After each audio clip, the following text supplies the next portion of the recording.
Clover Ridge Dairy was started in 1950 by the Warlick family, and their son Floyd owns it now. And I started milking, I think, about in 8th grade. I never did have a public job. It was just work here on the farm, and I've always enjoyed it. There's been a lot of ups and downs, but you have to just kind of stick with the good with the bad. The good came in the form of Jeff and Mary Cornwell, who returned to these gently rolling hills near the Appalachian Mountains to continue the Warlick legacy and to fulfill a dream. Growing up, I just always enjoyed working with cows. Just wanted to have an occupation working with them, and dairy farming seemed to be the best way to do that. So just went to school and studied it and found an opportunity to lease a dairy farm. I'd heard that Floyd and his wife were wanting to retire and possibly willing to lease the facility. And I just began to talk with them through college, and when I finished college, they were ready to go out and I was ready to start. So it just sort of worked out that we'd found each other and had established a trust to make it all happen. Trust. It's a big word between two generations.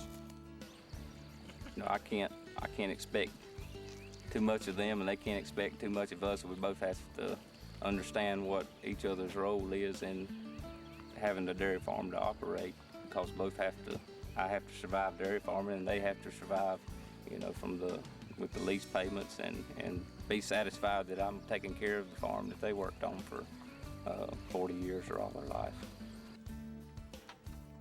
Trust and attitude. It all goes hand in hand. Coming from a university, you know, you see people all the time, and then coming here and working, it gets kind of lonely sometimes out here, you know, and you build confidence in yourself, and you start to enjoy all the small, quiet, peaceful things about it, and sometimes you just want to come back here just to get away from the rest of the world for a while.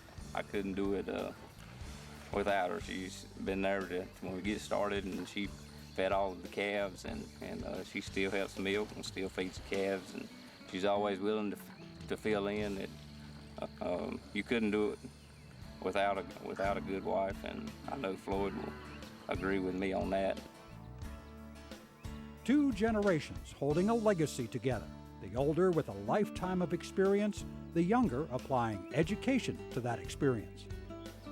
Yeah, it's any kind of farming is tough.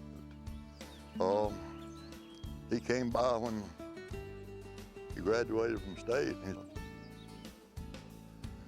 All the education you can get, you can't get too much, and it's there, and it's changed so much that you need all the education you can get. The other benefit that I have, and that any young person should have getting into dairy business, is the knowledge and wisdom of Floyd and Miss Mary, and you know, the experience that they have, and that, you know, Floyd he's more than willing to share his opinions, and he sort of knows what works on this farm. You know, being raised here all his life and doing it for as long as he did, he knows what works for him, and I'm able to take that knowledge and apply it and use it if I want to, and just in having the knowledge of them and them being willing to share, and that's a tremendous asset to have. We just sort of adopted them. We love them dearly. They're good, hard-working people, and you can't help but like them.